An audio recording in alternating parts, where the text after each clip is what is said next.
Hi viewers, welcome back to the set of videos where we were looking at previous year's gate questions from the topic of mechanical vibration. So here we have another problem as shown over here. They are giving you a differential equation where zeta is the damping ratio and then omega n square is the natural frequency, and they have given certain initial conditions as well.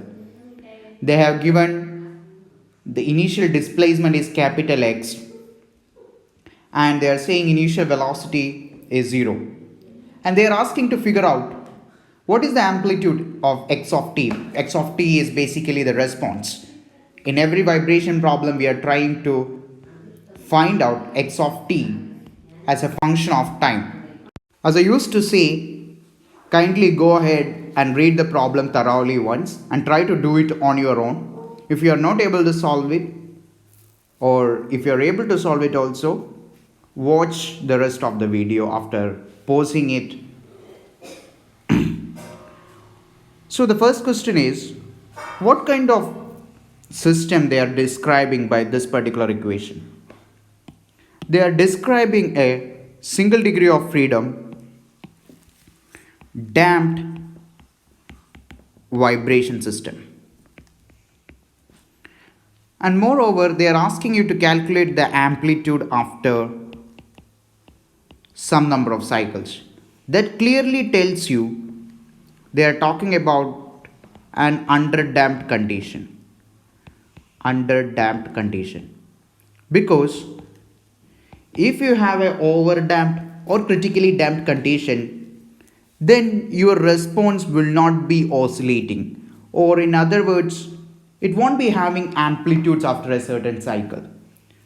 Only if your response is oscillating, let's say like this, here you have a definite amount of initial, let's say this is my x of t I am drawing with respect to time.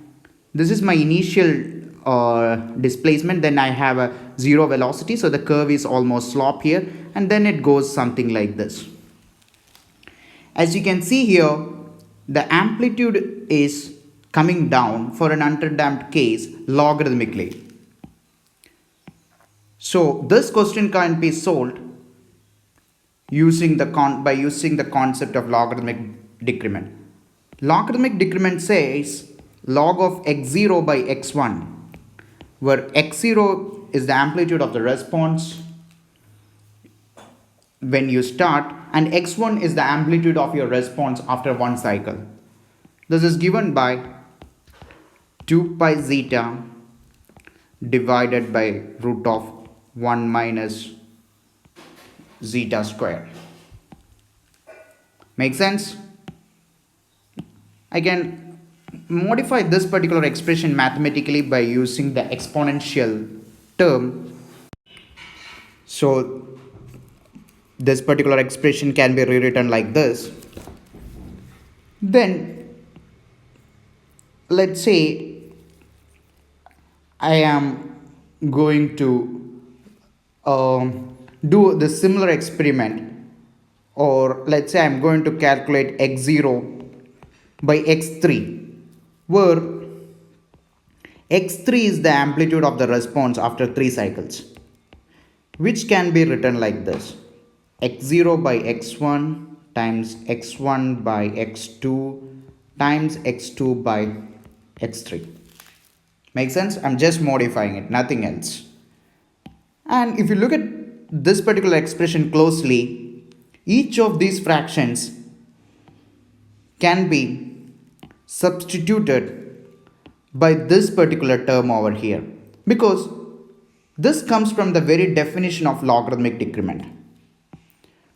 By doing so, I will end up with e raised 2 pi zeta divided by root of 1 minus zeta square. This gets multiplied 3 times, which means this is simply this.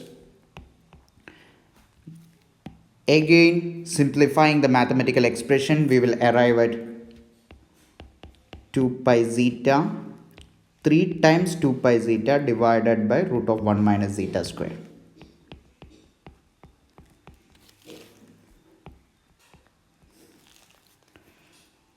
So if you know your initial displacement x0, then the amplitude of the response after 3 cycles can be written by e raised minus 3. There is a multiplication symbol over here. So this is how we can compute the amplitude of the response after 3 cycles. In the question they are asking what will be the displacement after n cycles. This is simple because nothing is going to vary from 3 cycles to n number of cycles. So we can actually extrapolate this particular technique. By doing so, we will end up with x0 by x1, x1 by x2, and this goes up to, let's say, xn minus 1 by xn. So there are n terms over here. Then we will end up with x0 by xn is equal to e raised to 2 pi zeta divided by root of 1 minus square multiplied n times, which after some mathematical rearrangement we will end up with this particular expression. There is an n here, little n. This whole term is in the exponent. So this is the answer we are looking at. Thanks for watching.